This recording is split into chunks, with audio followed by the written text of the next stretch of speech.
How can we identify early warning indicators or trigger conditions for risks? We talked earlier on about risk management being like a forward-looking radar.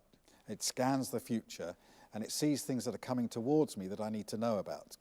And we might see something far away which is not very well defined, but I can see there's a big bad thing over here and it's coming towards me and I need to protect myself or move out of the way. And then I see on my radar a big good thing glowing over here, looks very interesting and positive, and I need to steer towards it. So the purpose of the risk forward-looking radar, the risk radar, is to see things coming and enable us to position. Some things come very fast or from a side, from an unexpected direction, and we don't see them on the radar. They just appear like this. Or they're very big, and we need to make sure that we don't miss them, that we see them advancing on us in time to do something about them. And so for those risks which are not spotted on the radar, or which are moving very quickly, it would be helpful to have some warning that says, this is about to happen, you need to do something. So the best way to find an early warning indicator or a trigger condition is to review similar situations in the past. When this thing happened before, was there something that happened before it which showed us that it was about to happen?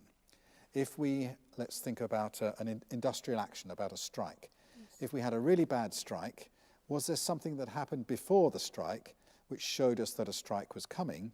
So that could be an early warning indicator.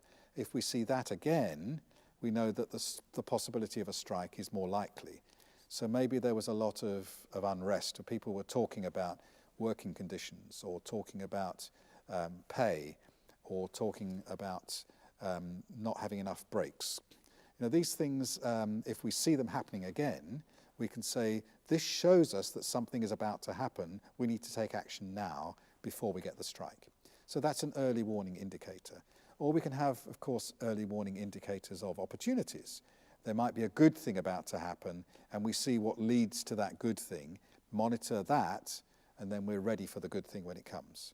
So we should use early warning indicators, not for every risk, because some of them, you can see them clearly when they're moving towards you. We should use them for risks that are moving very fast, risks that emerge suddenly and unexpectedly, and risks that have a very big impact, where we really do need to pay careful attention. And for those ones, early warning indicators can be very useful.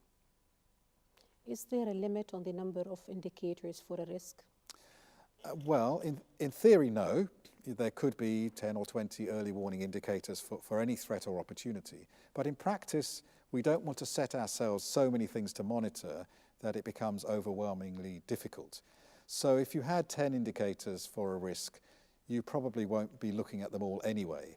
There's some research done for fighter pilots in fighter jets who have something like 100 different gauges and dials in front of them, and they're supposed to monitor all of them. And it turns out there are 6 that they look at, you know, which is the speed, the airspeed, and the position of the wings, and the fuel indicator, the distance off the ground. That's all they look at. All these other information is available, but they can't take it in. And it would be true if we had 20 early warning indicators. We'd probably only look at 2 or 3 anyway. So it's better to choose the 2 or 3 really accurate predictive indicators and focus on those, and not to have too many. Thank you, David, for being with us today.